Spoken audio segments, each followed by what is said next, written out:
আসুন চরম ত্যাগ শিকারের জন্য আবারও প্রস্তুত হই, বলছেন রিজভী। এদিকে সেন্ট মার্টিন ইস্যু বিএনপির মহাসচিব দায়িত্বজ্ঞানহীন বক্তব্য রেখেছেন, বললেন কাদের। জানাবো তারেক তাণ্ডবে বিভক্ত বিএনপি, হতাশ খালেদা। এবং সর্বশেষ জানাবো প্রধানমন্ত্রীকে ঈদের শুভেচ্ছা নরেন্দ্র মোদীর।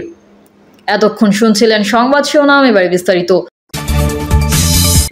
আসুন চরম ত্যাগ শিকারের জন্য আবারও প্রস্তুত হই, বলছেন রিজভী। বিএনপির সিনিয়র যুগ্ম মহাসচিব অ্যাডভোকেট রুহুল কবির রিজভী বলেছেন, আনন্দঘন ঈদে মানুষের মনে সুখ নেই, আনন্দ নেই। মানুষের আনন্দ কেড়ে নিয়েছে এই লুটেরা সরকার। মানুষের ঘরে খাবার নেই।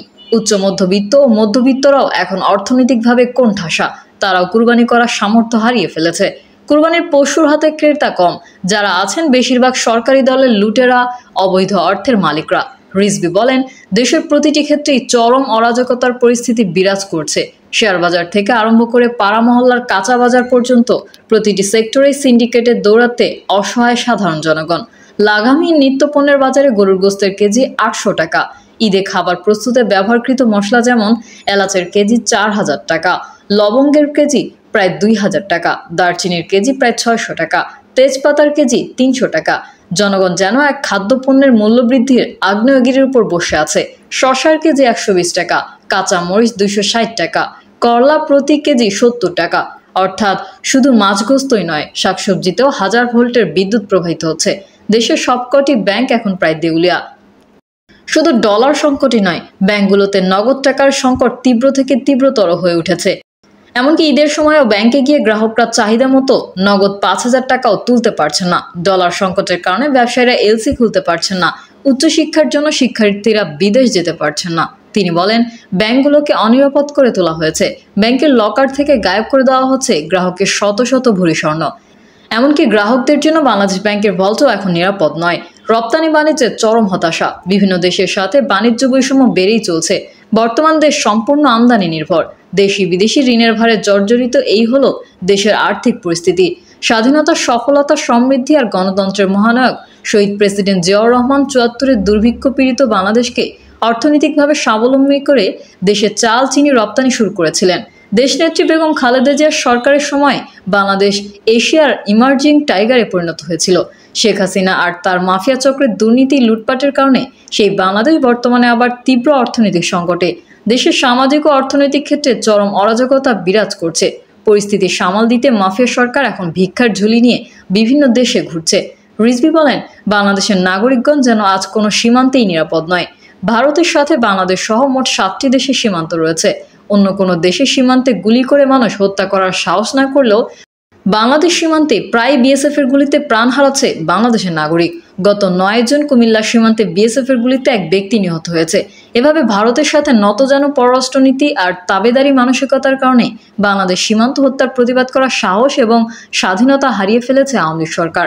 আজ বাংলাদেশের সীমান্ত অনিরাপদ, বিপন্ন স্বাধীনতার সার্বভৌমত্ব।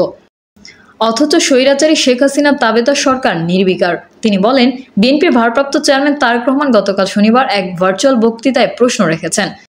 তিনি বলেন, বিএনপির ভারপ্রাপ্ত চেয়ারম্যান তারেক রহমান গতকাল শনিবার এক ভার্চুয়াল বক্তৃতায় প্রশ্ন রেখেছেন, সার্বভৌমত্ব বিরোধী তৎপরতা চললেও সীমান্ত জুড়ে এখনও কেন সেনাবাহিনী মোতায়েন করা হচ্ছে না। তিনি অবিলম্বে সীমান্ত জুড়ে সেনাবাহিনী মোতায়েন করার আহ্বান জানিয়েছেন।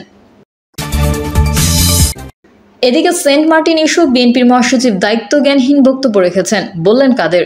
দায়িত্বজ্ঞানহীন বক্তব্য রেখেছেন বলে মন্তব্য করেছেন আওয়ামী লীগের সাধারণ সম্পাদক এবং সড়ক পরিবহন ও সেতুমন্ত্রী ওবায়দুল কাদের। তিনি বলেছেন, বাংলাদেশ মিয়ানমার সীমান্তে কঠোর নজরদারি অব্যাহত রয়েছে। আওয়ামী লীগ সরকার কখনো নতজানু আচরণ করেনি এবং ভবিষ্যতেও করবে না। ওবায়দুল কাদের বলেন, একটা ইস্যু নিয়ে অহেতুক বিভ্রান্তিমূলক বক্তব্য দেওয়া হয়েছে। মির্জা ফখরুল ইসলাম দায়িত্বজ্ঞানহীন বক্তব্য রেখেছেন। তিনি কূটনৈতিক প্রজ্ঞা ও কৌশলের বাইরে গিয়ে এমন কথা বলেছেন যা শুনে মনে হয় পরিস্থিতি নিয়ে তাদের ন্যূনতম ধারণা নেই। মির্জা ফখরুল ইসলামের বলার আগেই আমি বলেছি, সরকার এখানে নিষ্ক্রিয় নয়। আক্রান্ত হলে পাল্টা আক্রমণের প্রস্তুত আছে সরকার। সেখান থেকে যুদ্ধজাহাজ এরই মধ্যে প্রত্যাহার হয়েছে। যান চলাচল নিয়মিত হয়ে গেছে। লোকজন যাওয়া আসা করছে। আমরা গায়ে পড়ে ঝগড়া করব না। মির্জা ফখরুলকে বলতে চাই, এখানে উস্কানি দিয়ে মিয়ানমারের সঙ্গে যুদ্ধ বাঁধাবো? সারা বিশ্ব রণক্ষেত্রে পরিণত হয়েছে।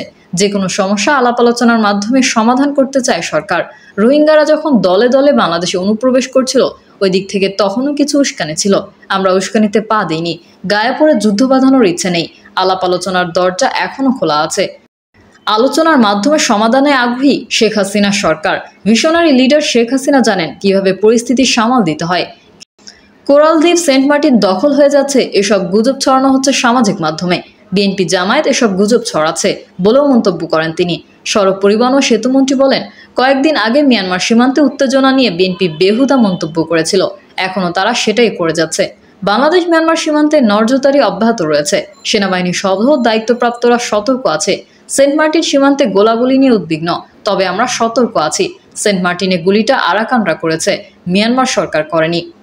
সাংবাদিকদের এক প্রশ্নের উত্তরে মন্ত্রী বলেন, এর পেছনে আরও কিছু থাকতে পারে কিনা খতিয়ে দেখব এবং খতিয়ে দেখা হচ্ছে। মিয়ানমারের অভ্যন্তরীণ সংকট নিয়ে আমরা আলোচনা করতে পারি, তাদের অভ্যন্তরীণ সংকটে আমরা এখানে উস্কানি কেন? আলোচনার দরজা খোলা, তাদের সঙ্গে কূটনৈতিক যোগাযোগ আছে। ওবায়দুল কাদের বলেন, বাংলাদেশের উপর বোঝা হয়ে থাকা রোহিঙ্গাদের প্রথম বাংলাদেশি পাসপোর্ট দিয়েছিল বিএনপি সরকার। রোহিঙ্গাদের জঙ্গি কাজে ব্যবহার করেছে, রোহিঙ্গারা বোঝা হয়ে আছে, তাদের ফিরে যেতেই হবে। সেই প্রয়াস অব্যাহত আছে। আমরা নতজানু আচরণ কখনো করিনি, ভবিষ্যতেও করব না। তিনি বলেন, বিএনপির আন্দোলনের ব্যর্থতার মূল দায় দলটির ভারপ্রাপ্ত চেয়ারম্যান লন্ডনে বসে রিমোট কন্ট্রোল ছাড়াই কাউকে পদায়ন ও কাউকে বাদ দিচ্ছেন। অভ্যন্তরীণ গণতন্ত্র চর্চায় বিএনপি কতটা উদাসীন, অনীহা, আজকে সেটা প্রমাণ হয়ে গেছে। তারেক তাণ্ডবে বিভক্ত বিএনপি, হতাশ খালেদা। তারেক জিয়া এখন বিএনপিতে রীতিমতো তাণ্ডব শুরু করেছেন। দলের ভেতর এখন চলছে এক ধরনের অজানা আতঙ্ক। কে কখন দল থেকে বাদ পড়বেন, কোন কমিটি কখন বিলুপ্ত হবে, এই নিয়ে দলের ভেতর তীব্র অস্থিরতা বিরাজ করছে। আর এই অস্থিরতায় বিএনপির নেতারা বিভক্ত হয়ে পড়েছেন। বিএনপির কোনো কোনো নেতা মনে করছেন যে তারেক জিয়া যেটা করেছেন এটা দরকার ছিল। বিএনপিকে গোছানো এবং আন্দোলনের গতি আনার জন্য এর কোনো বিকল্প নেই।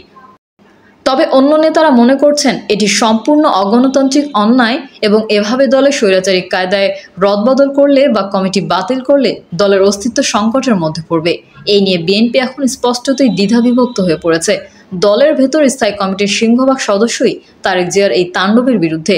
তবে বিএনপির সিনিয়র যুগ্ম মহাসচিব রুহুল কবির রিজভী সহ কয়েকজন নেতা এই সিদ্ধান্তের পক্ষে। তারা মনে করছেন যে যারা দলের জন্য কাজ করছে, যারা দলের জন্য সময় দিচ্ছে, তাদেরকে নেতৃত্বে আনা উচিত। তবে সকলে একমত যে যথাযথ প্রক্রিয়ায় এটি হচ্ছে না।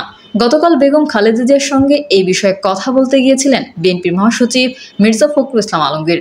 একাধিক দায়িত্বশীল সূত্র বলছে, বেগম খালেদা জিয়া ও তারেক জিয়ার এই স্বৈরাচারী আচরণে হতাশা প্রকাশ করেছেন। তিনি নিরুপায় বলে উল্লেখ করেছেন।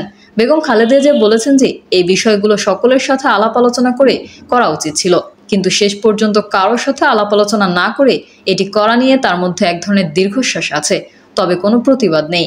বিএনপির বিভিন্ন নেতারা বলছেন যে তারা দীর্ঘদিন ধরে দল করছেন, দলের ভেতরে এরকম নৈরাজ্যকর পরিস্থিতি কখনো দেখেননি আগে।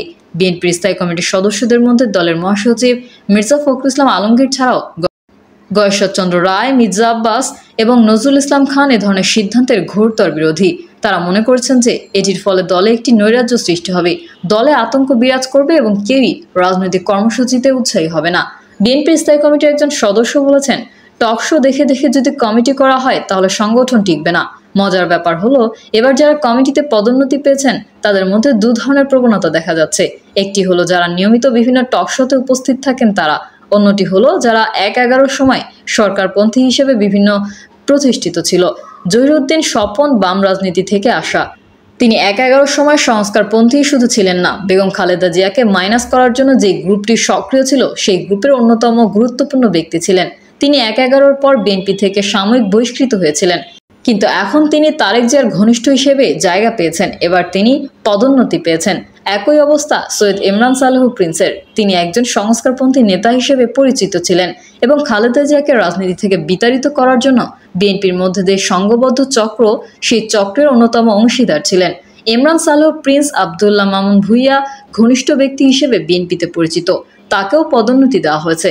এভাবে বিশ্লেষণ করলে দেখা যায় যে ১-১১ সময় যারা সংস্কারপন্থী ছিলেন, বিএনপির নেতাদের বিরুদ্ধে যারা অবস্থান নিয়েছিলেন, তারাই এখন ক্ষমতাবান হয়ে উঠেছেন। এই বিষয়গুলো নিয়ে বিএনপিতে এখন তোলপাড় চলছে, কার্যত বিএনপি বিভক্ত হয়ে পড়ছে। আর এর ফলাফল কি হয় সেটা বোঝা যাবে অদূর ভবিষ্যতে। প্রিয় দর্শক, এই ছিল এখনকার সর্বশেষ সংবাদ। আপডেট সংবাদ পেতে চ্যানেলটি সাবস্ক্রাইব করে বেল আইকনটি ক্লিক করুন। কমেন্টে আপনার মতামত জানিয়ে আমাদের সাথেই থাকুন। ধন্যবাদ সবাইকে। আল্লাহ হাফেজ।